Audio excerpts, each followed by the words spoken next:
This grilling season, don't just fire up the barbecue.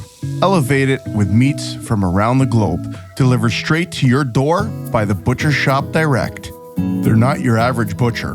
Butcher Shoppe Direct sources premium cuts from over 5 continents: Argentina, Japan, New Zealand, Spain, the US, and right here in Canada. Whether it's a tomahawk steak from Australia or melt in your mouth Wagyu from Japan, they bring the world's best to your backyard. And here's the game changer. Every order is cut fresh on the day of delivery. No sitting in a freezer, no guesswork, just top quality meat, expertly prepared and grilled ready. Planning a cookout? Check out their handcrafted burger patties and small batch sausages, perfect for taking your barbecue from good to unforgettable. And right now, you can save 15% off of your first order. Just visit butchershopdirect.com and use promo code EatingWild15 at checkout. Plus, get free delivery on all orders over $250. That's EatingWild15 to save, and free delivery when you stock up. Butcher Shoppe Direct. Premium, fresh, delivered. You look ripped, man. Tell me, how is Ozempic? Is it good? You know what? It's a shot, all right? It's one shot a week. Sometimes you got to go with reality here. By me not producing plastic water bottles on set for the 2-month show might not save the orcas in the ocean. If I lit a dart, I would have exploded. Welcome everybody to another episode of the Eating Wild podcast. Smash Maleka in studio with the one and only Christopher Showtime Jansen. Siege, what is going on, brother? Long-time listener, first-time caller. Thanks for having me on, thanks man. for calling in, I man. like what you did with the place, man. Yeah. Well, you know, I did some redecorating. We added a couple logos behind us above the beautiful Bayside Brewery. We got the BKK Hooks, Hook Your Dream, Siege. Yep. And Gagnon Sports, man. Ooh, You're rocking a sick hoodie, by the way. Yeah, I'm their number one sponsor. I think I bypassed Coop on it. Oh, did you? Congrats on that. Yeah, they got me right up there for a guy that doesn't know a lot about fishing. Oh, so like the Special Olympics of bass fishing. Oh, come on, man. Well, you know what I'm saying, right? Well, there's nothing wrong with that. You know what? You do really good out there, Siege. You got a couple perches. I am special. Those jumbies. Yeah, you had special. A couple special. I get it, man. The boat, man. Come on. You're looking good too, man. You lose some weight. Yeah, I lost a few pounds, man. You know, 42 to be exact at this point. But I'm not gonna lie to you. I'll be honest. It was not the right way to cut weight. I was pretty stressed out for a bit. Work has been, slower than usual, but it's starting to pick up now. You look ripped, man. Tell me, how is Ozempic? Is it good? Come on, man. Are you crazy? What? You know what? It's a shot, all right? It's one shot a week. No, I'm just kidding. No, I don't take Ozempic, man. Look at me. I'm drinking booze. You can't do Ozempic and drink booze at the same time. You can't? Well, maybe you can. I see what happened to Jelly Roll? I'm not saying he was on it, but Jelly Roll also signed a WWE contract, and he was at WrestleMania. He's doing well for himself. He's doing really well. A lot of stars out there are really looking thin nowadays. Yeah. Hey, more power to them. If it makes you healthier in life, sure. Yeah, but I don't know if that's a healthy way of losing weight, that Ozempic stuff. To be honest, I don't know much about it. I'm not on it. If you're asking me if I'm on it, I'm not on it. No, you know what? Me and Andrea were intermitting fasting. Okay. I started doing it in March, and then in April, I had a lot of time on my hands, man. There was a point where we didn't even have one single show happening with both craft and catering. There was a few little craft things that were, commercials and small Hallmark things, but it just died. Right. So I had a lot of time on my hands, man. So I was stressed out. Some people stress eat. Yeah. I stress don't eat. I'm the same. And I lost quite a bit of weight. And then I started seeing myself losing weight. And it was like, I'm going to keep going with this. So I have one good meal a day right now. Mm-hmm. I'll have a glass of wine. I'll drink a beer. I don't change my routines except for that one meal a day, Siege. So it's calories in, calories out, brother. When I saw you on the weekend, we'll get where we were on the weekend, but when I first saw you, I haven't seen you for a bit, and it reminded me of the tone I met way back in the day with the frosted tips. Yeah, man. You're looking good, man. Yeah, You're well, I looking was a good. sixth member of the Backstreet Boys for a while. I don't know if you remember that. And then they cut me loose. Yeah. They got jealous. So my hair was rocking frosted tips, looking good. Had the old, seashell necklace with the little, the molecule, the Italian pepper hanging from my neck. Yeah. Smelt gorgeous like Malizia Umo. But no, man, listen, I lost a lot of weight. I feel good, Siege. I feel healthy. And it was a good weekend, man. And you're right in time for swimsuit season now. Bulking season's over. You're ready for the banana hammock. But it was a really good weekend. It was a good weekend, man. Our good friend at Pro J Tackle, Jasper, reached out to us. Actually, I should mention this. He's a really good friend of Justin at Gagnon Sports. Yes. I love how those guys can literally. I remember you told me a story, see, just to touch on this, that I'm not sure if it was Jasper or whoever was looking to expand, and it was like, he had an opportunity to purchase a building, I think, closer to the eastern part of the 401, and he was like, no, that's Justin's territory. We have this mutual sort of friendship where they respect each other's business as competitors, right? And they don't want to step on anyone's toes. So when Jasper came to the big spring fishing show at Gagnon's, the yard sale, we were there, and Jasper came by and he saw the food truck. Yes, and he was blown away. The lineup was there. We were doing fish tacos, and I remember him saying to me, he's like, when Pro J does their, yard sale, he'd love to have us out there. And he reached out, and needless to say, we were there for him, buddy. Yeah, you guys are serving up amazing hot dogs, amazing burgers. It was the first time I've ever been to a store. I've never been there before. Yeah. And I'm a tackle guy, but I'm just never in that part of like the Toronto area. And it's a lot different than Gagnon's, and they both got their own thing. Gagnon's has the indoor shooting range, and it has the hunting section, obviously the fishing. Yeah. But I find with Jasper's, it's all that like hard to get high end niche stuff, the finesse stuff, JDM stuff. And I don't think guys are going there knowing that they're going to drop $1,000. Right. And we witnessed it. We witnessed it. Like we saw guys throwing dough out of their pockets. Like they weren't like, they were even coming to the food truck, like ready to tip like $20, even though Jasper had the truck covered for everybody. So it was cool to see. But one thing I will mention is how tight the community is, because we had a lot of friends there, buddy. Yeah. A lot of fishing. We just had, we had our buddy from X-Zone, Blair. He was there. Blake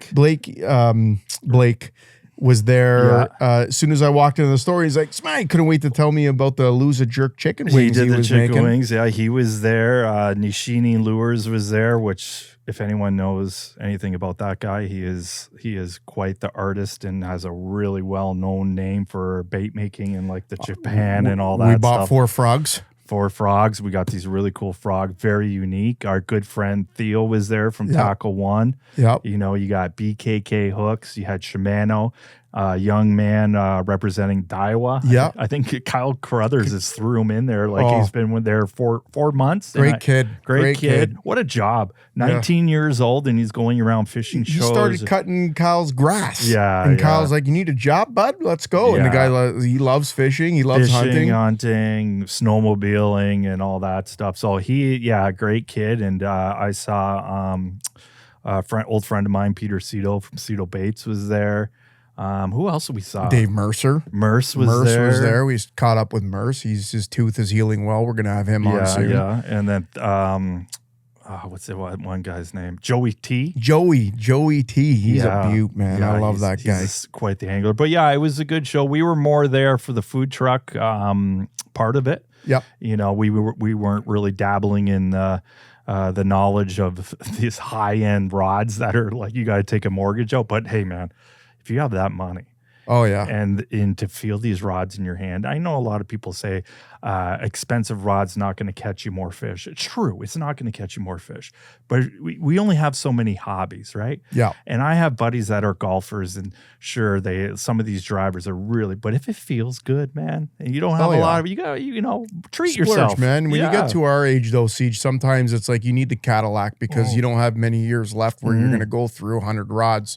like you would when you're a young buck, buying those lower end rods at Canadian Tire. Not to say Canadian Tire doesn't have high end stuff, but they're getting better. They're getting better. They're no Gagnons, but they're getting better. Yeah, they're getting better. But you know what I mean? Like you're buying those Shakespeare rods with comes with the reel already on it, and you're spending $50 for the combo with line on it, and you're just ready to pop.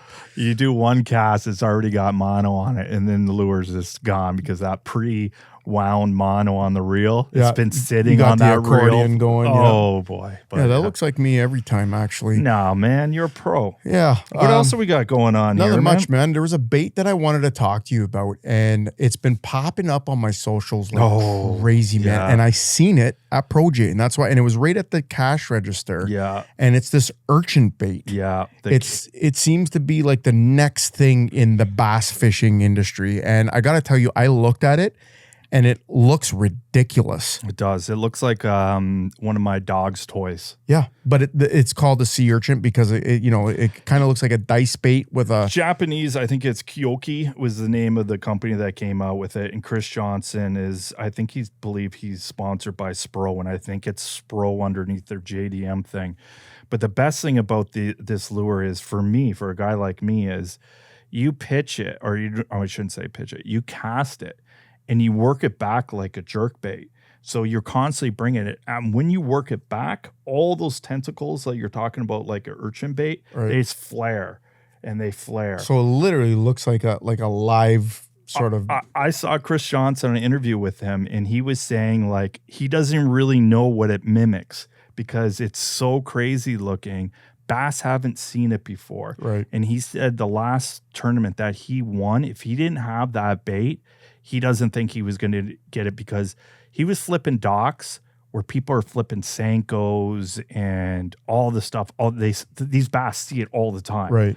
And they haven't seen something like this. Right. So he's saying that it'd probably be really good for about 2 years. Right. And then everyone's gonna but right now we're lucky enough to be around when because I can't wait to throw one. Yeah, like I said, I seen it for the first time, and it's like your phone hears you because it's like I see this thing. So I'm like, true. what the hell is this thing? Next thing you know, every friggin' Instagram pop up on my phone was this urchin bait, and I wanted to get your take on it because I know, you being the bass angler, preferably the bass angler you are, and are you excited about this, and have you purchased any yet? Not yet. There's all these companies now. It's just that they've jumped on board on it. I kind of compare it to a little bit of a beefed up version than a dice bait with the tentacles and then the thing. But there's so many different ways you can rig it. Like right now, what a lot of guys are doing, like a nail weight in it with a stout treble hook, and then you just put it in and what Chris Johnson was saying too is because he was flipping he was pitching in under docks.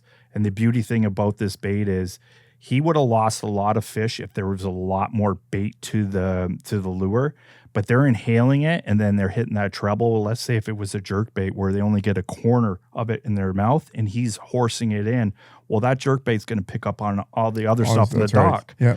So he was horsing it in. And I know there's a lot of gimmicky things in this bass world or fishing world, musky. There's a lot of gimmicky things. Yep. But this is going to be it is the new thing, and it's easy to fish. It's not complicated. It's not like some of these ones where you have to have a specific rod and reel. You can be able to do this on even braid to floral and just go. But we need to get some. He ran out of the baits. Okay. So then he paid $150 to get, I think it was 2 of them airshipped to him for the championship Sunday. And then I don't know if you noticed that he fell in the water one time trying to get the bait. Yes, I seen it. It was friggin' hilarious. The main reason he fell in the water is because he only had 1 or 2 of these baits left. And he knew this is the bait that he was going to get him win the the tournament with. So he got air flew the 2 things of the next I saw the camera guys like, oh, Jesus. And he went head first in. It was like he almost smashed his head on the... Chris, if you're listening, bud, we hope you're okay, but congrats on that. That was great content. So if you're asking me in the podcast, is this urchin bait, this Koyoki bait ball, if it's a thumbs up or thumbs down, from what I've seen, thumbs up. Thumbs up. Let's rock it for 2 years and the bass haven't seen anything like this. Well, that's what I feel like it is. It's like the newest thing. It's the newest shiny silver coin to your collection, and No one's ever seen it before. No, and just wait. Mike from Waterwolf might be listening. Let's get a musky version. What do you call that one? The sea basketball? Well, just get a musky version of it. They'll hit it, man. No, I know. I mean, it looks ridiculous, but I'm going to tell you right now, I could only imagine just from you explaining it to me. I did see a lot of videos on what it looks like, but it does look crazy. It looks like something I don't think I'd ever see in fresh water. You're right, because if I saw one of these in the water, if I was a bass or a person, I would swim away from it because it looks like something that's going to come and sting you. Yeah, like an octopus or something. Like there's like legs everywhere, tentacles everywhere, you know, like jellyfish kind of vibes. You know what I mean? They're not going to have to pee on your leg after you get stung by it. Yeah, or you have to suck the poison out, right? Let's not push that. Okay, what you know what I mean, right, Siege? Not like we haven't been there for each other in the past. So moving on, Siege, it is barbecue season. So Father's Day is coming up. Bradley Smokers, man. I'm excited to see what people on social media are going to be posting because this is my favorite time of year. Early summer, guys are getting the barbecue shined up. Siege, the Butcher Shop is in full effect right now. Let me ask you this. I know there's that cliche, your kids or your wife, they always buy you that barbecue set where it's new tongs and it's, or it's an apron or a brush or a chef hat. But how about this, man? What cut of meat is Siege looking forward to throwing on the grill for this barbecue season, brother? Elk.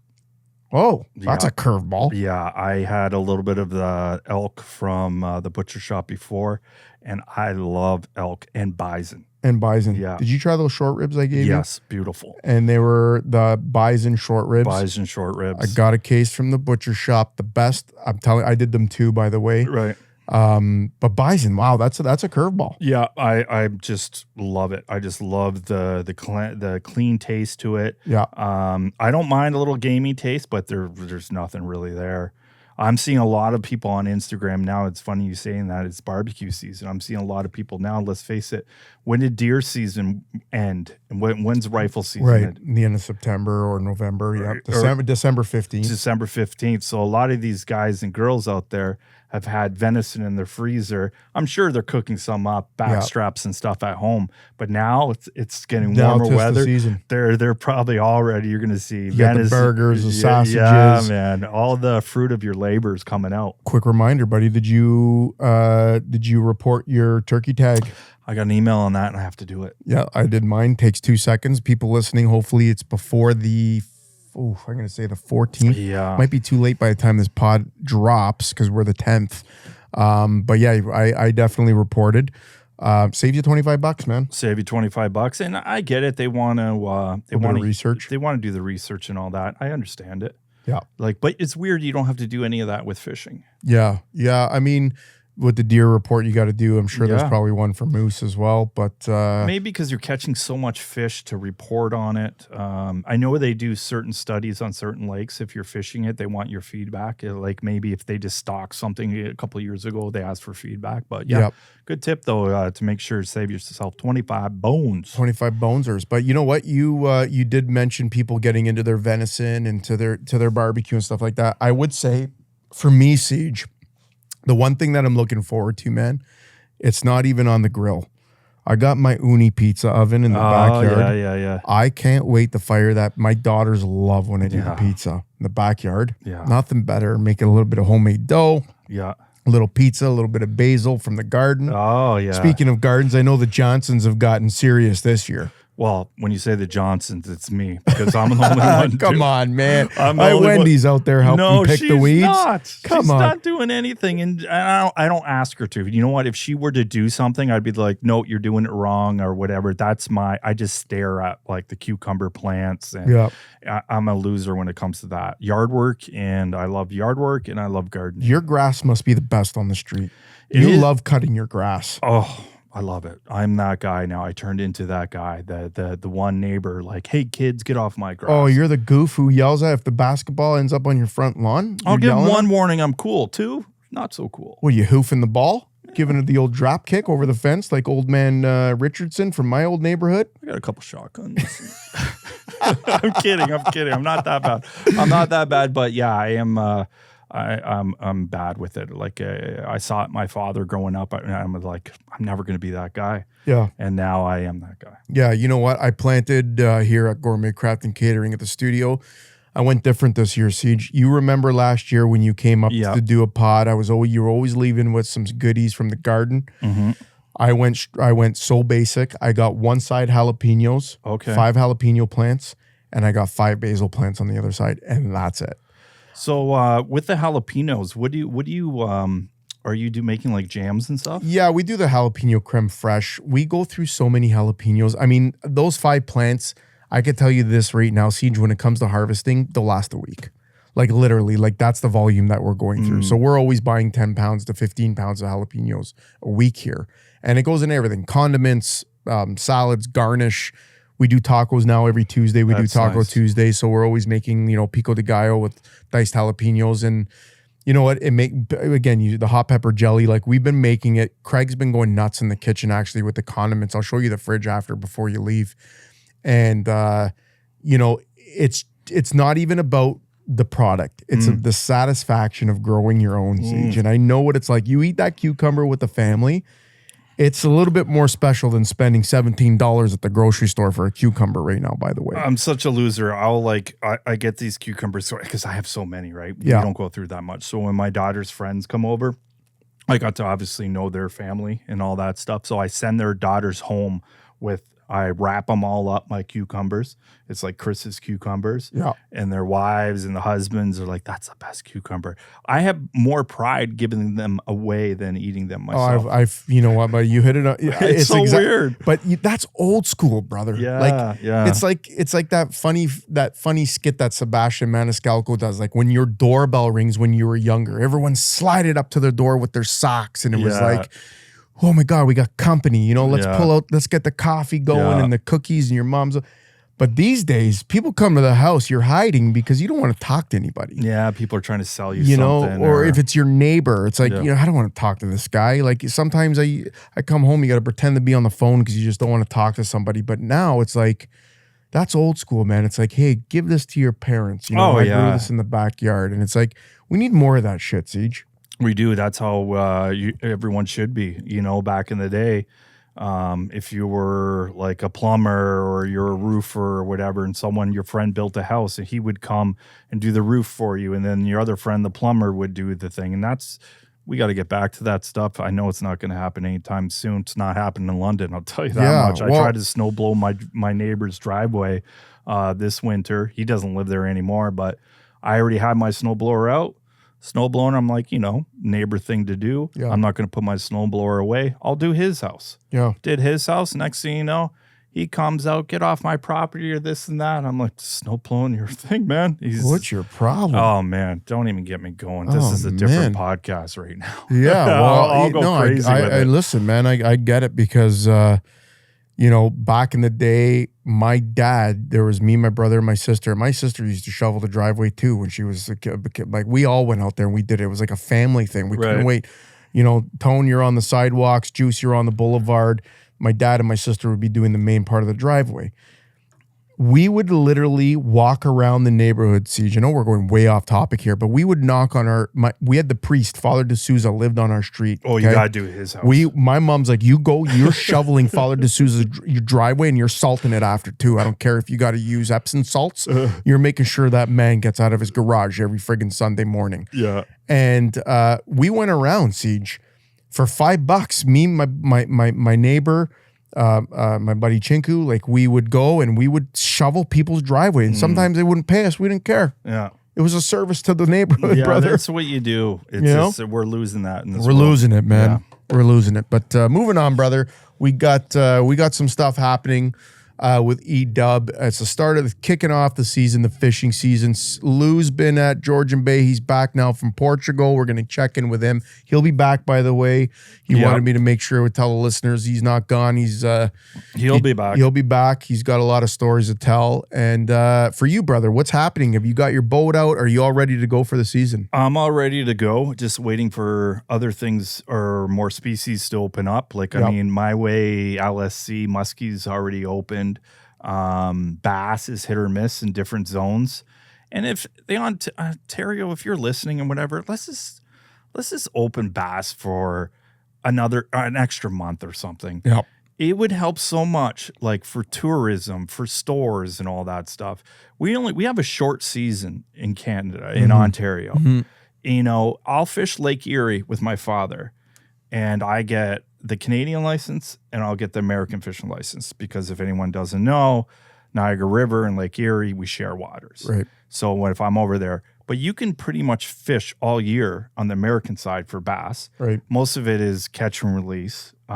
During their one part of the season, it has to be catch and release, but it's still open. Who's keeping Lake Erie smallies anyways in the hot summer? But anyways, and there's plenty full of fish and all that stuff. It's just like, man, like, I mean, Nipissing's earlier now. You know what, Bull Rod, if Bull Rod's listening, I know Bull Rod has been out on Quinte. They got the extended season there for bass for a couple weeks, a couple weeks, and Lake Nipissing, man. You can go out to Nip. Now, there are some people that don't like it though, Siege. There are some locals that aren't a fan of it, but you mentioned catch and release. Yeah. And there are people, listen, I got some news for you. You know, just some news that came across my phone is that a man, Algonquin Park, you're only allowed to keep, I think, a limit of 3 or 5. Correct me if I'm wrong. I shouldn't even say it, because I don't even exactly know in Algonquin, some of those lakes, what the bass limit is. Caught with 73 bass at his camp. Really? 73 bass, and he was there for 3 days. And the ministry caught him. Somebody ratted on him. And I'm sure you could probably Google it and find the story. Guy gets caught with 73 bass. What the hell? And they're out of season probably too. What the hell are you doing with 73 bass? Man. That's where it's a problem. That's where it's a big problem. And that guy, to be honest with you, depending on his age and stuff, he should just lose his license altogether. 5 G's, 1 year suspension. That's it, eh? Yeah. 5 G's, that's a good price tag. But the 1 year, I think it should be at least 10. Yeah. What happened to those goofs that got caught throwing weights with the Walters? Didn't they go to jail? Oh, those guys. But that was like hundreds of thousands of dollars. But those guys, turns out they were cheating all the time, and they got busted with other things in life. They were just scumbags. Jeez. Yeah. But yeah, it would be great to open season more longer for us. And you know what, I want to ask you a question is, sure. And I don't know if you have, maybe Volva's got the answer to this one. Yeah. So, you know how there's walleye, or pickerel, wherever you're from. We call them Walters in these parts. Yeah. You can catch so many of them, right? You have a limit. Okay. You have a limit, and you got to throw back the bigger ones and all that stuff. Right. If they're worried about bass, I would say open the season longer, but then there's no, I shouldn't say limit. You do have, when you have this conservative license, I think it's 2 to 3 fish, and then the sports, I think it's 6 fish. Right. But why not do a slot size for bass? You know what? I will say this. If you're catching and eating. Yeah, no, that's a great point, Siege. It's a great question. I will tell you this. Going ice fishing this year at, Lake Nipissing, going to see Harvey and Sean and the gang like we do every year with the family. Taro joined me this year. Mm-hmm. So me and Taro Murata, my nephew Joseph, we got an ice bungalow. It was awesome. The slot size for Walters, they're very strict on it. In fact, every ice cabin or every single ice hut that these outfitters provide you have built-in rulers all over the place, whether they're stickers on the wall or they're homemade. Like Harvey had this little homemade thing where you catch your fish. It's got the little X in there where that Walter has to be. Right. Siege, there was times where the fish, you guys, Taro, the fish were like a half a centimeter off of that line. Right. And we were firing them back. Yeah. I will tell you that we were there for 3 days and the ministry came all 3 days knocking on the door and they were checking. And I feel like us as anglers have the, we have the respect, especially fishing with like a guy like Taro, like, geez, like the guys all over social media. Imagine him getting into trouble. Imagine those guys come into our cabin and they see a bunch of, overslotted Walters. There goes his career. Oh yeah. It's not worth it. It's not worth it. So, and for me, like, do I care about the meat that much where I got to keep, a 26 inch not Walter? with the cooler you bring. You know what I mean? You know what I mean? Yeah. We're cooking spadooch and bops and ribeyes and tomahawks. But that being said, I think if you add the slot and people are willing to respect it, like the way we were, like truly my cousins and everything, like We literally measured every single Walter that came out of that lake. And we threw back with millimeters of being, and there were some times where it's like, pinch the tail. You know what? It's in it. You know what? Throw it back. It's not worth the millimeter, because as he says, she says at this point. Here's the funny thing though, Siege. Listen to this. And this goes along the lines of your question with the bass. Did you know that if you kept, let's say, 3 bass and there was a slot, Right. okay? So now there's a slot, let's say it's between 17 and 21 inches. You could keep it. And you keep your 3, okay? And you're in Algonquin Park and you got those 3 fish on the stringer, right? But back at camp, you have filleted already the 3 you caught yesterday. Okay. So now what you're thinking is that you got your 3 fish limit per day, right? Doesn't work that way, brother. No, eh? You have those 3 fish filleted. You can't keep anything until those are consumed. Oh, wow. And that's what they were coming to look for. Yeah. So guys were getting booked because they had these Ziploc bags full of meat. They're like, oh, we caught this like on Thursday. Yeah. And they're like, how can we prove that? You could have literally pulled those fish out of the water, cleaned them up, and say, okay, now here's my 3 on the stringer. That's crazy, man. So there is a lot of red tape there, I think Siege. there might be a slot size in bass. I think there is. But why, if you're going to catch bass and if you do let's say colder water, colder water, deep water, and if you kept keeping bass, like 20-inch bass should go back. Of course, man. Because there's so many of the good. Well, and that's why your slot size recommendation, I think, would be important. So on Nipissing, you're only allowed to keep the bigger ones? No, there's a slot. I think in the winter it was between 17 and 21, if I'm correct. I could be wrong, but around that. 21's a big. It is. It's a big Walter. But the ones under the 17? Under 17 or over 21 got to go back. It's got to be right in, and that's what I'm saying. When they had the rulers, they literally had it in red, where like their tail had to be in that Wouldn't you want to keep the bigger ones? I'm not a scientist on it, but I would think you want to keep the breeders and then the juveniles. Yeah. Well, when we went to Erie that one time with Moxon, we were keeping hogs, and I didn't like it. Well, no, the main reason we had the bigger ones is because they swallowed the whole hooks. True. Like the ones that had the bloodline in them. Yeah. But yeah, you're right. But Lake Erie's a different animal. They're walleye. Their small ones are like a Tropheon Quarthus. Right. Yeah. No, I get it. But for me, Siege, I think and I'll go back to people consuming pike. You're not going to keep 40-inch trophy pike. Not even a 35. I wouldn't even consume a 35-inch pike. You want that sweet spot where that fish is maybe between. Right. Is there a slot? There is slot on pike, isn't there? I don't know. Because again, you shouldn't be keeping, like you you said, 40 inches. That should be on there. 40 inches, it goes back. I mean, who the heck, like that meat? There is people though, man. I know. I've seen people not to diss some of the older people, but there's some of the older people, and I grew up like you were talking to, stringer fishermen. The bigger stringer you had, it was your trophy of all the stringer and all that, the bigger ones. But I've seen people consume 6 pounds, 7 pound smallies. I believe it. And I've seen people keep 2-inch perch. Yeah. You know what I mean? Yeah. Like, what are you doing? You making jerky out of that? Like, yeah, I guess we need to get someone on the podcast that's actually maybe Alyssa when she's done her season to come back, like someone that's in the more science thing, and then be like, why don't you throw away the bigger ones, throw them back and keep the juveniles? Right. I don't know. Well, I mean, you could take that same sort of perspective to hunting as well. Like we were talking to our good buddy at Daiwa that we met at Pro J over the weekend, and we were talking about turkeys, and it was like he passed up on 2 toms. Yeah. Ended up with a Jake. Yeah. And he was upset about it. Yeah, because he thought there was more toms coming. Exactly. Now, are you upset because of the trophy, or are you upset because you didn't get an extra 12 ounces of turkey breast? Yeah. Think of that. Yeah, it's true. I don't know. I think that if you are going to fish for trophy pike, Alyssa's the perfect person to talk to. Do you really want to catch that trophy for the picture and for the wall mount, or do you want it because you're going to get 3 or 4 pounds of extra meat in your freezer? I don't know. It's a great question. And it is. Like, I mean, with hunting, there really is no slot size. Like, I mean, I can't see a wood duck flying and being like, oh no, he's you know what I mean? Yeah, if it flies, it dies. I hate to say it. Like, I mean, as long as they're in season, right? Obviously, but it's weird with hunting. There's no You can't choose. I feel like it's more of a trophy than anything. I know the guys who up north that really, need to fill their freezers. Yeah. That, I get that. Yeah, I get it too. And you know what? If they don't get that big trophy buck, they're going to take down a spike, or, if they got their doe tag, they'll take down a doe. But at the end of the day, they need to fill the freezer and provide. Yeah. So I get it, man. Well, with the price of groceries, you're right. The price of groceries, that's another topic we can get into. Yeah. I got Chef Craig lined up for a pod. Yeah. We're going to get all into that farming, and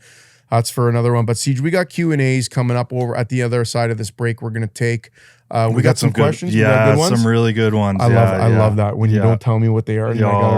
I can't practice. I gotta actually give you the honest answer. I've been getting in trouble on the Eating Wild podcast lately. A lot of chirps. Yeah, well, you have a bottle of booze and sorry, nothing. No, I love the cruise, man. It's my favorite thing to do. And top down with cruise, brother. We're gonna be right back after this short message from our sponsors. Hey, Eating Wild listeners, are you still searching for that perfect boat? Xtreme Marine London has got you covered with new and used boat sales, service, and professional installation of marine electronics and accessories. Visit their London or Kingsville, Ontario locations today and get ready to make waves and catch that fish of a lifetime. Xtreme Marine is your one-stop marine shop. Check them out at www.extrememarinelondon.com and follow their journey on Instagram and Facebook. Be sure to tell them that the Eating Wild Boys sent you.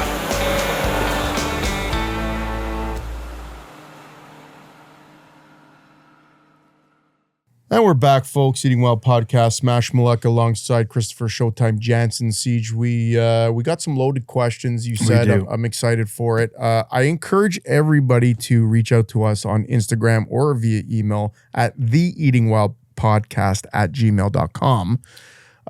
With questions, because it's a great segment in our show. We're getting a lot of them, like you said. We can only do so many per week, and we only have a Q&A probably like every third or fourth episode.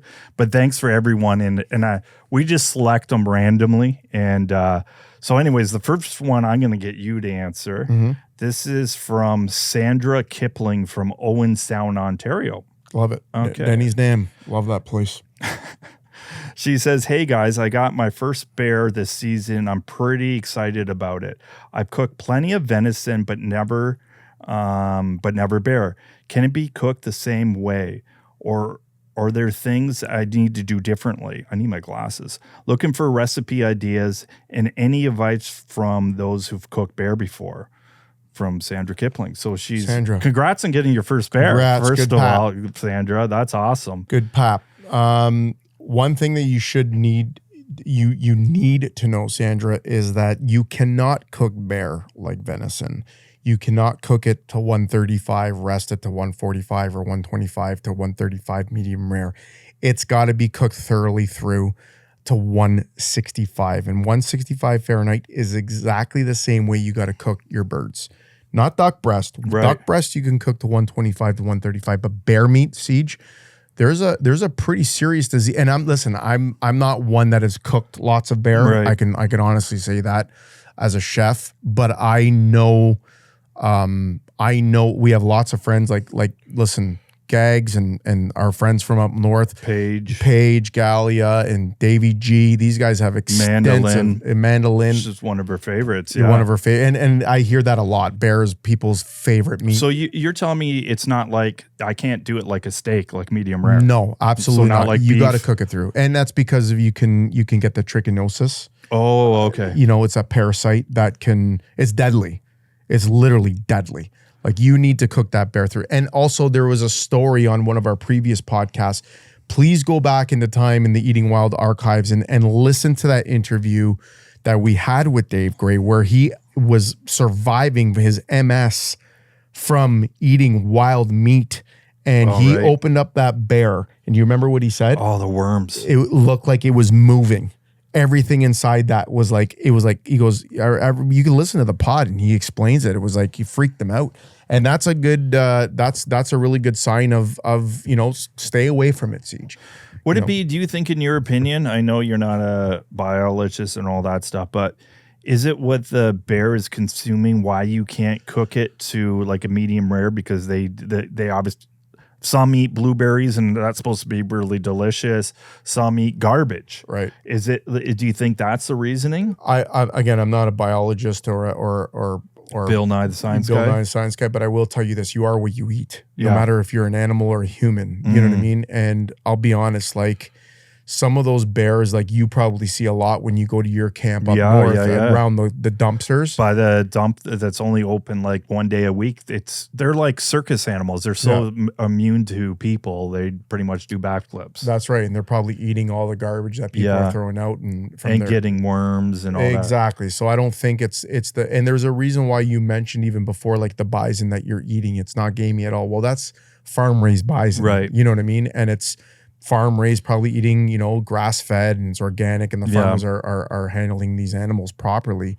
So you don't know what you're going to get when you're in the wild. And that doesn't just go for bear. It can go for any animal. So you could go for fish, for Christ's sakes. How many times have people opened up a lake trout and it's crawling with worms or perch or, you know what I mean? And you got to fry. People say you could still eat it, but you got to fry it at 365 degrees. Or that one question going back to the archives, Smash, can you eat pike raw? Can you eat bass raw? Oh, you fed Kit Harington raw bass.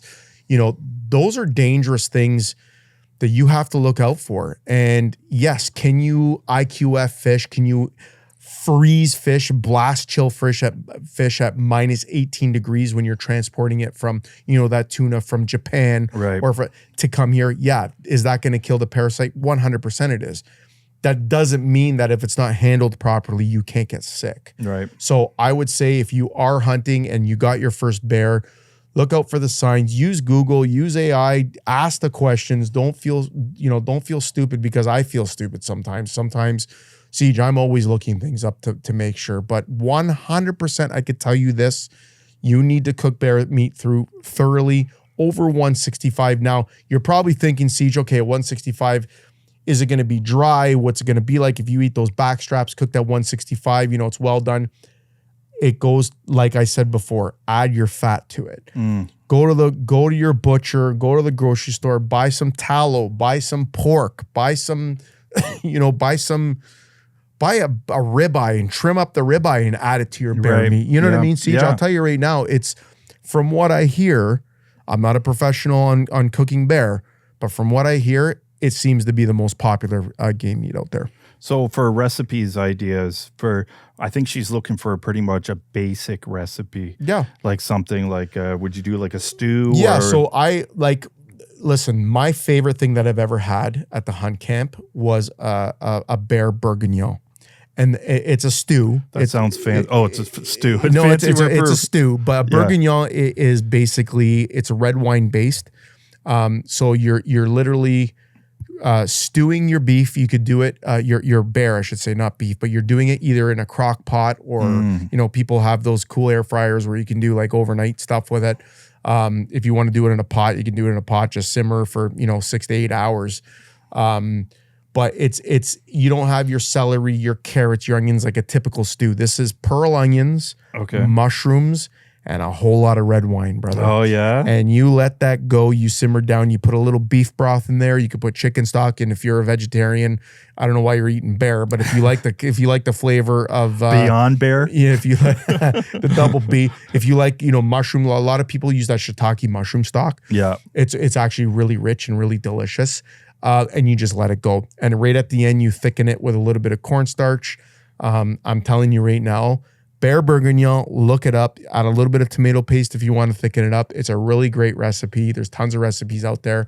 It's more French. It's a French sort of style of making. It's not your traditional, typical stew where you got celery, carrots, onions, and broth, and you just cook the shit out of it and it falls apart. Sounds amazing. It just with the slow cooker and how it smells in your house. Oh man, it just builds, I'll tell you. Builds. Brown it off first. It's the same process as you were doing any kind of stew, Siege.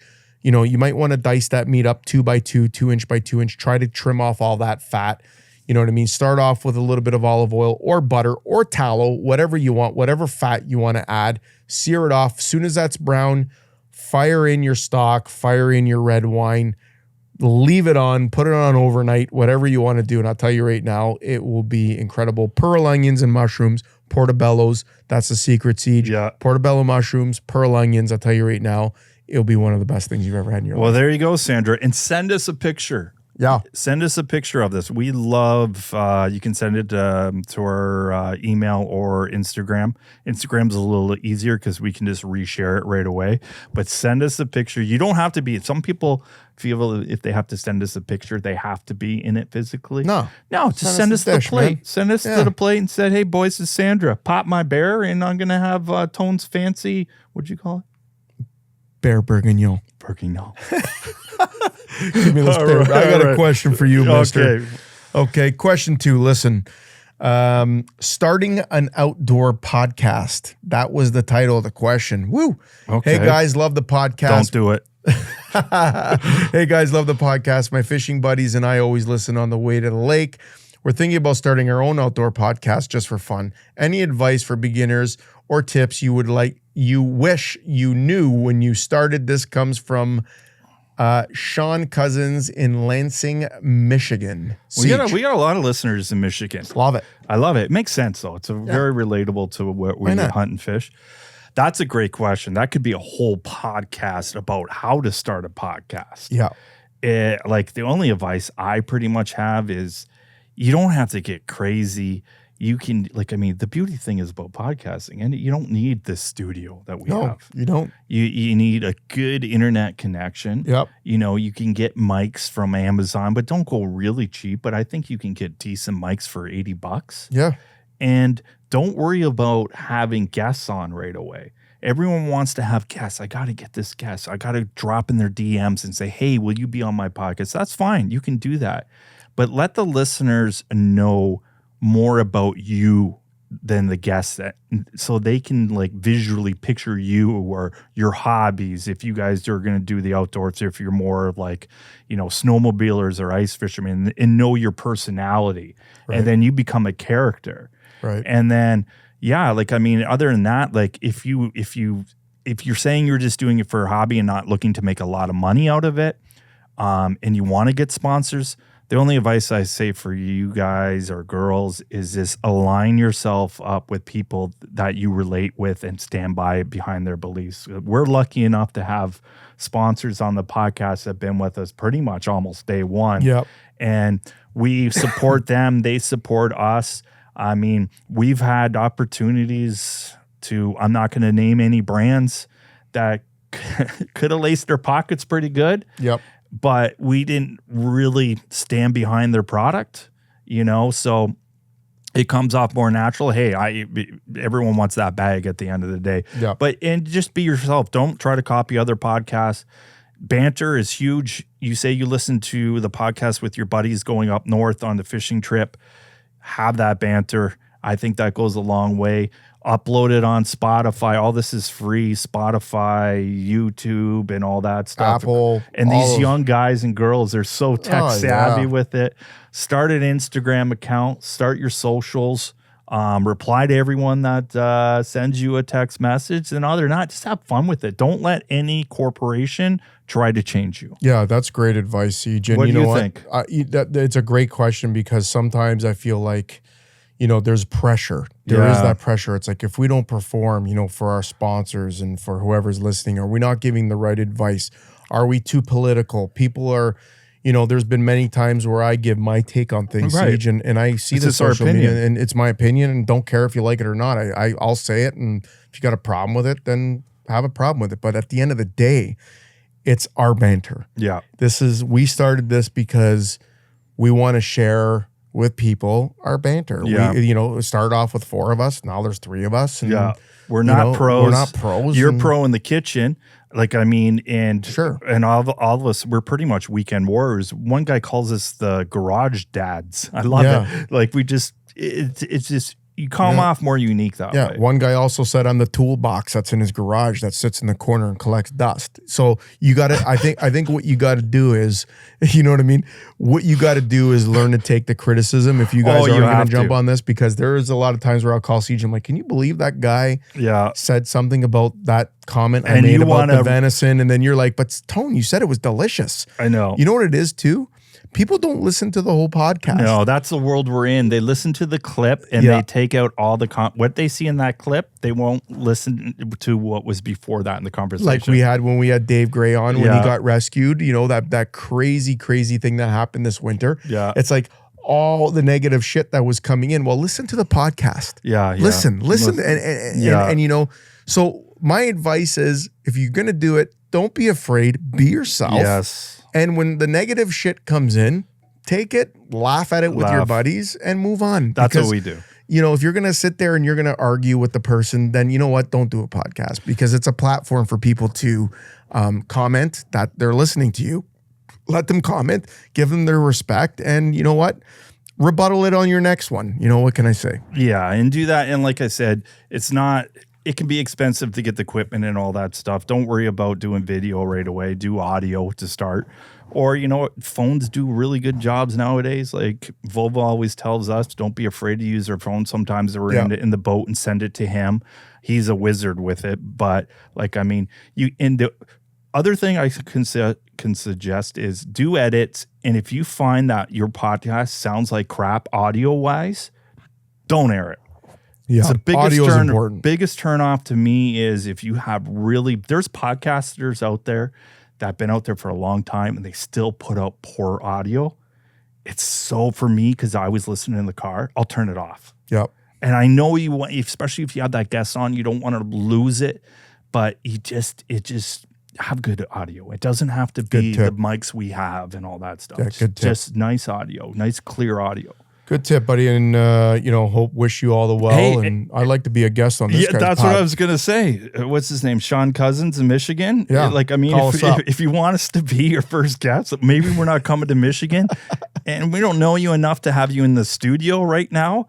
We'll jump on a Skype with you. We'll do. Was it Buzzsprouts? Yeah, Buzzsprout. We'll jump cast, whatever you got. We'll jump on with you. We'll be your first guest. You might lose listeners, but you know, first topic. Pride Month. Huge topic. Let's get into her, bud. Okay. Next question. Next question. Hit me. Okay, this one hits dear heart for me. This one is a very, very important topic. I'm very important. And this is our last question of the day. Okay. And this is the title is Tick Protection. Oh boy. Okay. It says, "Hey boys, love the show. With ticks seeming to be everywhere these days, what are you guys doing to protect yourselves when you're in the bush or on the water? Any tips or gear recommendations that worked well for you?" Well, Siege, before you answer that question, because I know you probably really want to touch on that one too. Oh man, brother, I had the worst scare of my life for the first time in my life. Pulled a tick out of me. And it was deep. She was deep, and my wife pulled it out with tweezers. We you know, I panicked. Yeah. I saw it was in the shower. It was on my arm, and I noticed it was buried in me. So it was in there. It burrowed right in. So I was freaking out. I went downstairs. I got it from turkey hunting. Right. 100%, or from my backyard. I mean, I can't really say that I got it from turkey hunting because I sat for 2.5 hours, you know, at my hunt camp in Nipissing. And, you know, the day before that, I was in my backyard, you know, blowing the leaves, doing a spring cleanup. So I don't know where it came, but I will tell you it was deep in my arm, Siege. My wife was freaking out. And the only reason why she was freaking out, because we've never seen a tick. We didn't have one. You know, I got 2 girls and stuff, and we've never experienced, but you've been hearing it a lot lately. Yeah. And then to see it in my arm with the ass sort of swelled up, freaked her out. And she got it out. It was still alive. We put it in a Ziploc bag. You know, we did exactly what everyone recommends to do. But it was a deer tick. We closed up, we took a picture of it, and then you hear about how the deer ticks, you know, can transmit Lyme disease. We've had many guests on, our good friend Paige, our good buddy Jim Miller, UFC Hall of Famer, in my opinion, all have been going through this shitty disease, and they've all been transmitted through a tick bite. So I panicked. I freaked out. I went right away to the hospital. They gave me the pill that you take within 48 hours of getting bit. And then they send it in for the, for the research to see what it had, or for the tests. Lucky enough, came back, it was negative. It was a deer tick. I took the pill, felt nauseous as hell, but whatever, I did what I had to do. Here's the thing. Here's my take on it. What do I do to prevent it? The next day I went on Amazon and I bought a $44 tick repellent. Yeah. I went out the weekend after turkey hunting again, and I literally went through half of that bottle on myself because I was freaked out. Can I do that every single time I go into the outdoor siege? No, I can't. You can get a tick from anywhere these days, sounds like. So the answer to that question is, what can you do to prevent it? I don't know, bug spray, tick spray. You can wear long sleeves. Long they say sleeves, to tuck cover your up. socks into your pants and all that stuff. But you're right, turkey season, I know several people that got ticks during turkey season. My uncle, he gave up turkey hunting because he was getting so many ticks. Right. And like you said, the deer tick, I didn't know it was a deer tick. I thought it was a dog tick that you found. So the deer tick, the black-legged ticks, those are the ones that carry the Lyme disease. And it's just crazy. But the thing is, for you're going to have to follow up. Right. Because a lot of times people say that they get tested and they're fine, but it can take a while for it, like a year or 2 years, 2 years to pop up. And that's crazy. I thought we always had to just worry about the dog tick and the deer tick. And then, you get all these other ticks that are coming out nowadays. Like what's the one that in Texas? No, what is it? The Lone Star tick. Yeah. The Lone Star tick. Right when I thought we had it the worst, the Lone Star tick coming from southern United States. Yep. They're figuring out that the Lone Star tick is coming from our migratory birds. Right. So our migratory birds going down south to get rid of our winter. They're going in the warmer climate, and then they're coming back and they're bringing the Lone Star tick. Okay. So the Lone Star tick you cannot get the Lyme disease. So they don't carry it, right? Perfect. You can get other things. But then they have a thing called alpha Gale syndrome. Okay? I think I'm saying it right. Okay. Right? So, yeah, alpha Gale syndrome. So with alpha Gale syndrome, I know we'll get more to this listener's question, but I'm really ticked off at ticks. Yeah. Okay.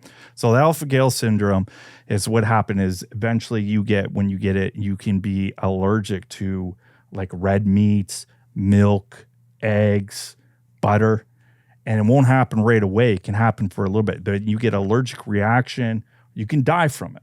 Okay. Do you imagine that with us?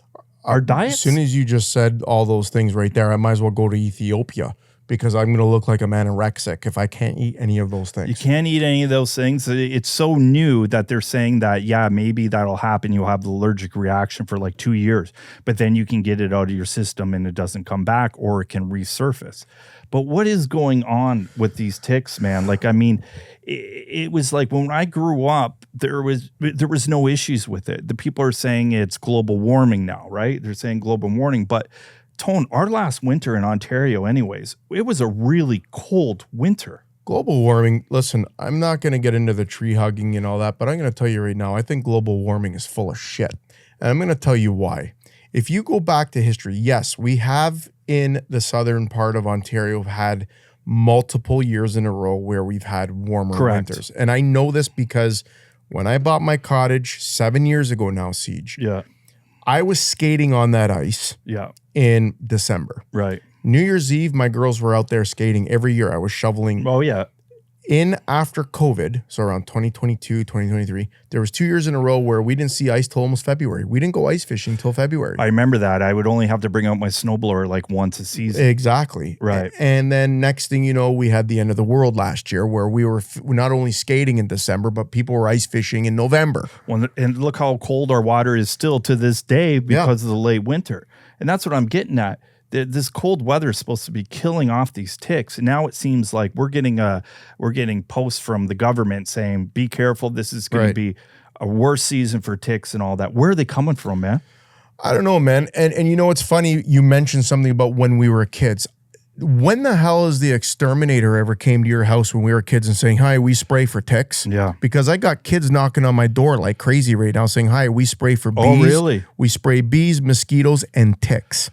I bet you they're making a fortune because it's all over the news. Well, it's and they can only do so much. Like with the spray, they spray the perimeter and stuff like that. But the crazy thing with the tick is, luckily it doesn't fly. Right. Because we'd be boned if it flies. Might as well, yeah. And it doesn't jump. But they are so stealth. They can go over a year without eating. Yeah. And they don't die. But what they do is, because they don't jump or they don't fly, they're almost like hunters. Like, I mean, they go on large blades of grass or bush or any of that stuff. And so they say to keep your grass real short. Yeah. You know, they go for like shrubs and all that stuff higher up, and they wait for the animal or the human being to walk by. And they pounce. And they pounce. And they've been using, studies have been showing that they're using static electricity to their advantage. You know, when you're walking through the bush and your pants are rubbing against the bush and all that stuff, it creates a static electricity. Yeah. Well, these little buggers are using that and just forced right on you with it. Right. And it's just crazy. Like, I mean, anyone listening to this clip or the podcast, give us your input on it. You know, drop a comment. How do you think these ticks? I'm hearing crazy stories. I've never been a tinfoil hat guy, but lately I'm starting to question things. There's been a lot of shit on social media that's been popping up that I've been seeing that farmers are getting, you know, they're finding, you know, metal boxes in their fields friggin' covered in ticks. There was one, again, AI. I don't know what to believe. Hard. It is so hard, man, with AI. But there was one video that stood out to me, Siege. And it was a guy in his side-by-side, and he was going through his cornfield, and his side-by-side was absolutely covered in those Lone Star ticks. And he was like, look at this, man. I've never had this problem ever. I've been a farmer here 15 years, and I've never had this. I'm telling you right now, something's going on, and blah, blah, blah, blah. So you can get all political. You can have the conspiracy theorists out there. But, Siege, how can you not believe it, buddy? It's so hard to not be like, you hear stuff like this and I almost like kind of make sense. Like, it's so weird, Tone. Like, I mean, some guys that, like you were saying, like when they go turkey hunting now, they pull their socks up and then they'll take double-sided tape and put it around their like top of their shoe. And then when they come out turkey hunting, it looks black. It's just all ticks that got caught to the tape. But I don't understand where they're coming from. I really don't, and how bad they're going. We still, with the Lone Star, the fact that it's flourishing in Canada now. I shouldn't say flourishing; it's fairly new to Canada, but it's surviving. And they were in the southern states, right? Very dry, very warm, and then they can adapt to all of a sudden to the Canadian climate. And what a lot of people think with the Lone Star, they call it because it has the white kind of Lone Star thing on the back, right? And a lot of people just think those are the ticks not to look out for. They're all Lone Stars have it. No, only the females have that white dot. They're like kind of brownish red ticks, and they have the white dot on it. So only the females have the dot, where the males have more like of a horseshoe thing on it. Right. So if you get bit by a tick and be like, oh, it didn't have that white dot on it, it still can be a Lone Star tick, and you may or may not get all of a sudden allergic to meat and eggs and milk and butter. Crazy, man. And again, who would have ever thought that we'd be chatting about this? Because like I said, they say bioweapons and all this stuff. It's insane, man. And I'm telling you, Siege, after having my first tick, and then you talk to people more and more, and it's like there's a girl who works for me, you know, she's had ticks on her body 3 times. Yeah. 3 times walking her dog. People get them all the time, and I feel bad because this is attacking the outdoors. We always say, go outdoors. Right. Go outdoors. It's great for your mental health. It's good for your kids and all that. Now all of a sudden this pops up, and it's just like, what are we going to do? Put our kids in a bubble and so they don't get ticks? Hey boys, have you guys ever been to Gagnon Sports out in Oshawa? Have I? That place is a gold mine. Picked up my new bow there last weekend. Hunting, fishing, archery, they've got everything. Boys, don't forget the indoor shooting range. Gagnon's not just a store, it's an experience. They've been doing it right for over 50 years. Seriously? I thought it was just another outdoor shop. Just another shop. Buddy, it's family owned, Canadian proud, and huge. We've spent entire afternoons in there. Or skip the trip and shop online. GagnonSports.com ships across Canada, fast, smooth, and packed with top-notch gear. All right, I'm sold. Gagnon Sports trip next weekend? Only if we hit the indoor range first, so I can show you guys how to shoot. Gagnon Sports, 50 years of adventure and counting. And don't forget to tell them the Eating Wild Boys sent you.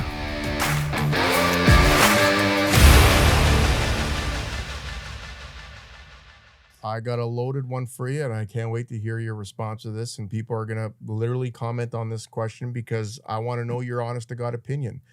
If the government comes out and says that now Pfizer has come out with a tick, okay, all ticks, Lyme disease covers all these things like this, and it's a shot that you got to take. We got some sort of vaccine for ticks. Are you taking it, and are you making your kids take it? Loaded questions each. It's a loaded question. Any new vaccine that's been, let's just say this, I'm not going to be a guinea pig. Any new vaccine that's just new, I'm not going to be a guinea pig. Not on this one. And if it's a true vaccine where it can't be the rubbish of, yeah, you'll get Lyme disease if you take this vaccine, or you'll still get Lyme disease, but it won't be as bad if you didn't have this vaccine. You know what I mean? Yep. You won't have to go to the hospital. No, I'm not doing anything. I'm not doing a vaccine or anything unless it's been in the market for a long time. It's been proven by scientists and everything like that. But I'm not going to be a guinea pig. How about you? Well, the conspiracy theorists are saying that the reason why the government is dropping these ticks in fields is because, you know, they're producing some sort of vaccine and they're very close and they're going to make, you know, all those pharmaceutical companies billions and billions of dollars. And it would. I'm not a conspiracy theorist at all. I was the first one to line up for my Molotov cocktail. I got a Pfizer shot, a Moderna shot. You know, I'm just telling, government tells me to jump in the lake, I'm jumping. That's because I'm a goof. I learned, Siege. Would you still do that now? I don't think I would. And the reason why is because I'm one of those guys that, you know, I'm more of a follower when it comes to world trending events. Well, you think, do you know what I mean? You think that the health board and all that has your best interest. Right. And I get that, you know? Yeah. I don't think I'm going to get it. The only thing that, again, that's a hard question that I mean, I literally thought of it and loaded it up and sent it your way. But to be honest, I don't know, just because I've, you know, I'm not saying I had this traumatic thing where I had a tick in me and this and that, but what if it came back and it said, you know, it tested positive, or that tick tested positive for Lyme disease? I would be like, man, where was that vaccine, you know, a year ago? So I don't know if I would take it, Siege. It's a great question, but I definitely would like it. So that here's what I would say. Here's my answer in a nutshell. For myself, I could think for myself, but I would like now my kids to be able to make that decision for their bodies on their own. It's not going to be a mandatory thing, I don't think, like the COVID shot was. Right. We didn't have a choice. We had to have our kids vaccinated to go to school and to travel. Where now I'm like, I can't believe I made my kids when they were 8 and 9 years old take that shot because they said they had to. Right. And now it's like Victoria's old enough, like she can make her own decisions. It's her body. Yeah. You know, you don't want to take the shot because you don't think you get bit by a tick because you're never outdoors. Don't take it.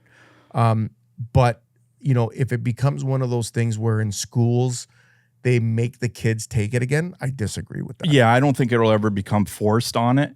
So what you're kind of getting at is I see what you're kind of saying. You're saying that Lyme disease has been in the news a lot lately. Right. Lots of it. And it's brutal. And it is brutal. We, like you said, we know people that suffer from it, and it's a terrible disease. Let's make a cure for it, first of all. So you're saying like it's in the media a lot, right? So it's in the media. So then other companies could be like, okay, it's in the media so much, maybe we can sell more shots out of it. Of course. And then there's other theories too. I like to listen to both sides of everything. I've always done that in life. And there's other theories with the alpha-gal syndrome. Right. Some of the biggest people out there are worried about global warming with cows and all that stuff, and they kind of want to eliminate red meat and stuff like that. And they want to sell their lab-grown meat. Right. And that business isn't doing really good right now because the lab-grown meat, a lot of people aren't buying it. Right. So, I mean, you know, geez, you made a really good point there. That's a great point. Now, my rebuttal to that is simply this, okay? Here's the thing. We are an economy here in Canada. I'm speaking on behalf of what we're going through here, where we are the only country in the G7 right now, whether you're a liberal or you're not a lib and this and that, you can't deny the facts, okay? We are the only country in the G7 right now that are in a recession. They call it some sort of technical recession or whatever. Whatever. Excuse me again. We're not getting too political here, but this goes along the lines of the price of food right now. Right. Okay. If you have a piece of chicken breast that is, you know, genetically made for $3.99, or you have that beautiful farm-raised, air-chilled maple leaf chicken breast for $12.99, I'm probably buying the cheaper one, Siege. Yeah. I don't know what to tell you. And the scary thing is they're saying that Canada, there was a thing about that, they don't have to put the labeling on it saying cloned meat or lab-raised meat or anything like that. That's what's scary. So I don't know. I don't know if there's an agenda on that. All of a sudden have people allergic to red meat and all that. And then all of a sudden, you know, you can still enjoy this cloned meat or this lab-grown meat and you won't have the allergies because I don't know. I got a quick fact, too, that you're going to be blown away. Sustainability people call me before we start every show. Okay. NBC Universal is the most strict with this, okay? It goes, sustainability, this goes for, obviously, it's a, you know, an environmentally friendly objective that, you know, film and television want to, how can I say this? They want to enforce it for the show. So I'll give you an example. Water. They want to make sure instead of having bottles of water, plastic bottles of water, they get people to bring their own little Yetis on set. Yep. And we got water stations around the studio when we're on set. Locations guys got to have them in the old budget rent-a-truck. They got to make sure they put out water stations everywhere. People go fill out your waters. Don't, you know, craft service being a provider that we are, don't have plastic water bottles. Helps the environment. Sustainable. 1. 2, environmentally friendly compostable containers. Oh, okay. We're going back on, this is all global warming related. Okay. Everything's got to be made out of pulp. Things got to be made out of all these biomaterials. So all our takeout containers, coffee cups, coffee lids, sugarcane is another big thing. We have to purchase and prove on set that we are purchasing all this material, which fine. Listen, Siege, it's a coffee cup. Does it hold my coffee? After about an hour, that thing's going to fall right through on your lap. Like who holds a coffee for an hour these days? So, you know, it goes even with the biodegradable containers that we use. Putting your beef bourguignon into that. Yeah. An hour later, that beef bourguignon is over your lap because it literally goes right through the container. Again, you can say the same thing for styrofoam. You know, styrofoam can't hold up a lot of heat anyways. Here's the kicker. You ready for this one? I'm in a Zoom call with sustainability people, NBC in particular. We need to reduce the carbon footprint and have red meat once a week on set. Okay. Wow. Now, does this play into my advantage? Absolutely. Yeah, red meat's super expensive. Where it becomes a problem, Siege, you got 100 people you're feeding every day on set. Yeah. A lot of them being grips, you know, lighting guys, cast, crew, drivers, Jenny ops, you know, big guys that are working 18 hours a day.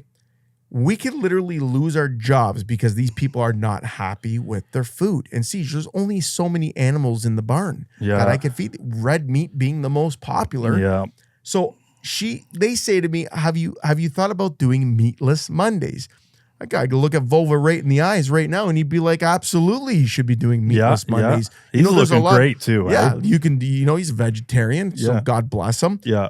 But I'm sorry, Volva, because if I got to cater to you on Mondays, And my I'm wife. going to have the whole bloody crew rip my damn head off because 90% of that crew isn't going to want meatless Mondays. They want protein. Here's where we can, make the Volvinator happy. We can make the crew happy. Just make sure we got vegetarian options in the lunch line every single day. Yeah. You know what I mean? But don't take that red meat away from the crew once, having it once a week, Siege, because I'll tell you right now, I can get fired. It's that simple. I can literally get fired. If I don't have vegetarian food for a guy like Volva every day, a camera guy who works his ass off every day, he's just as important as anybody on the crew. He needs to make sure he's got vegetarian food every single day. Forget just Mondays. Yeah. Have it every day. Yeah. So it's one of those things where the carbon footprint is a huge topic on set these days, Siege. I get it. Reduce it by having red meat once a week, doing meatless Mondays, sure, fair. But Siege, sometimes you gotta be, sometimes you gotta go with reality here. It's a reality check because unfortunately, by me not producing plastic water bottles on set for the 2-month show might not save the orcas in the ocean. You need a lot of people to buy into this, Siege. And listen, I think that as the world in general, look at all the fast food restaurants going to those dump paper straws. A&W, come on, man. I get it. It's some hard. of them are. It's not mandatory. It's not anymore. mandatory. No, some of them are going back. But I think there is a movement in place. I think the world has been doing their part. I can honestly believe that we have reduced, the carbon doing our job. But to blame it all on global warming, again, I'm not a scientist, and people might get mad at me for saying that I'm not really into the global warming thing, Siege. But I find it very hard that it is the reason behind the ticks invading Canada. Right. My opinion. Yeah, it's getting so bad in Canada, the States, everywhere. That was this poor guy just asked. Simple question. It turned into a catalog. You just asked, what are you going to do to protect yourself? And there is, for the ticks, there are different things you can put on your clothes. Some of the stuff is not technically allowed in Canada. You got to go to these specialty shops and you can get it. Some of it has it built in the clothes, the stuff to do the ticks away. But I would just say, stay away. Back to his questions, I would just be careful. Check yourself all the time. Yep. Check yourself because they start out so tiny. Man. They tiny, and they are. The one time I had it on my calf on my side, and it was full. It was this massive, engorged tick. But check yourself all the time. Don't stop going outdoors, people. No. Don't stop going. No. I know it's scary for everybody. It's scary. I don't want to go to the Lyme disease and the alpha Gale syndrome and all that stuff. Yeah. Just be careful when you're out there. Stay away from brush and all that stuff. And if you are in there like we are, just check yourself really good. Save that tick, like Antonio said.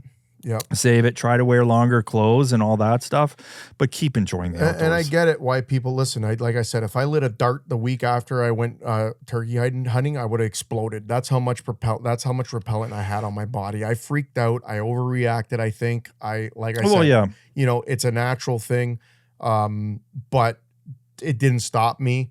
I was a little freaked out, but there's a lot of homemade remedies out there. There's oils. They're saying like cedarwood oil, all these different oils. Do your research on that. Don't take our advice. Just do your research on it. There's a lot of people can make it at home. All these different oils that the ticks don't like and mosquitoes don't like. Yeah. And Yeah, a good point with the mosquitoes, because I think it's the same spray they use around our house does the mosquitoes and the ticks. So it must be maybe that off spray would work, Siege. At least with the mosquitoes, you can kind of navigate around them. Right. They're going to come out, or they like to be around just water, right? They like to be like and stuff like that, or they come out at night. The mosquitoes come, you go inside. Where these ticks, it's 24 hours, man, 24/7. So just be careful in the outdoors. Check your kids. And I'm a dog owner. Check your dogs, because there's a lot of times they're so low to the ground. They'll pick them up, and next thing you know, they'll be on your couch, and then they're in the couch, and these ticks, they'll wait, and they'll get you. And if anyone's listening too, send us in. If there's an oil, if there's all the stuff that you're using, send us, because we will definitely try it. Absolutely. And one last thing on the tick siege, me and my wife did it. Watch a YouTube video how to properly take these things out, because that is a really, really big way you can pull it out safely. A lot of that disease is transmitted if you pull it out incorrectly, where the part of the body stays. Yeah, the bacteria is still in there. Yep. Yeah. And again, I'm not a pro on this. We watched a YouTube video. My wife was still shitting her pants when she did it. She got it out. It was still alive. I was happy. I did everything I needed to do. And stay safe out there, Siege. Stay safe, and hopefully let's put this global warming research, or whatever they're saying, let's put that money into to cure Lyme disease. Yeah. We don't need vaccines anymore. Let's just do a cure. Yeah. Okay. Let's cure cancer too while we're at it. That's been around way too long. Yeah. Thanks again for your question, Sean. And like we said, feel free, drop us a line at the Eating Wild Podcast. Send us your questions, and we'll read really good ones like this one. Yeah, that was a good one, man. Yeah. So listen, we're going to sign off soon, but we need to remind our listeners, we need to do some homework here. We need to touch down on a few things. How can people get the Spacious, Siege? Because I'm hearing they're flying off the shelves at Gagnon Sports. So due to shipping and all that stuff, we have them available on our website. But right now we're still trying to negotiate with other shippers to find a reasonable price for you to ship it. But the best way to get our spices to answer that is go online to Gagnon Sports. If you can't make it in person in Oshawa, go online. The spices are on the website. I don't know what his minimum order is. I think it's like $150 for free shipping. Whatever. Yep. But obviously, you don't have to buy just our spices that are $11.99. Right. Fire it in as like there's a Father's Day sale coming up at Gagnon Sports. Really good deals. So while you're buying the newest, hottest lure, or the newest camo, the Tika, whatever you're buying, throw a couple spices in your cart, and then it'll come right to your door, shipped to that. Or you can go to Angling Sports, our friend in London, have it too. Oh, perfect, man. I don't know if it's online. I might have to chirp them to see if it's on their shot website. In the face while you're at it. They'll be like, well, yeah. How's Collarbone Boy doing? Yeah, just kidding, buddy. I love you, Cole. Yeah. And then, that's the best way to get our spices. Yep. And then our merch as well. We have hats and hoodies and all that stuff. Cool, man. And what's happening, Siege, with the social media, brother? What's happening on Instagram? We got a giveaway coming up in the works. We got a giveaway in the works. If you listen to our last episode with Blake from X-Zone Lures, they were nice enough to give us some really good giveaways. Huge Not giveaways. one, but two winners we're going to have this time. We're going to have, it comes in a nice waterproof X-Zone bag you can put on your boat, zip bag, and it has about 10 packs of baits. What else did we put in there? Oh, buddy, we're throwing in spices. We're throwing in merch from Campus Crew hats. Oh, yeah. It's going to be, shout out to Big Timmy Dawson, man. These hats are awesome. Flex fit hats. Guys are embroidered, like top-notch quality stuff from Campus Crew. And we're excited, buddy. And Father's Day is coming up. What are you asking the kids, buddy? You got a wish list going? Buddy, they don't even know what to buy me. I'm the type... I'm really hard to buy for, because anything I want, I'll eventually watch it, goes on sale, I'll buy it. Yeah. What are the girls going to buy me at this point? Well, but hey, you know what? Get me something from the Butcher Shop. Yeah, that'd be nice. Butcher Go Shop. to the Butcher Shop. If you can't get the Butcher Shop, I suggest any lady out there, any daughter, any son that has a father figure in their life. It doesn't have to be your blood father. Yeah. It could be like some people are raised by their uncle and grandfather. Any more father figure in your life, just go bring him a nice piece of meat. Yeah. A nice piece of meat. That's a What great guy one. wouldn't like that? Yeah. Vulva wouldn't. So we'll get him a nice piece of portobello mushroom cap. Yes. Delicious. I'm sure he would love Grilled? that. Are you kidding me? Have you ever had one of those, baby? It's like eating a steak, brother. Yeah. What about you? What would you like on the list for Father's I told Day? my kids to head over to see Rob at Xtreme Marine. Yeah, they're taking the trip. They're actually taking the GO train down because they don't drive yet. So they said, jump on a train, head to London, go see Rob at Xtreme Marine. You know what I want, Siege? I want one of those we actually gave one away. Yeah. The Mustang life jackets. Yeah. That's what I want, bro. We are guilty. We're getting older, and we're the type of guys, I know it's not the best, but like, I mean, a lot of times our life jackets just sit on our chairs or in a compartment, and those things are beautiful. Those PFTs, they're PFDs, they're lightweight. Yep.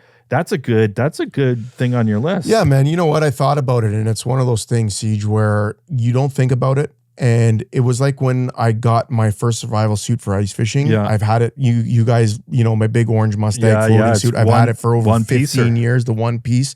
And I don't think I would have ever bought that unless I got it as a gift. Yeah. And my dad bought it for me one Christmas. I'll never forget it. And I wear it every single time I hit the ice, no matter. I even wear it during muskie fishing. Oh, it's great. A lot of guys do. A lot of guys It's warm. It's great. It's a one piece.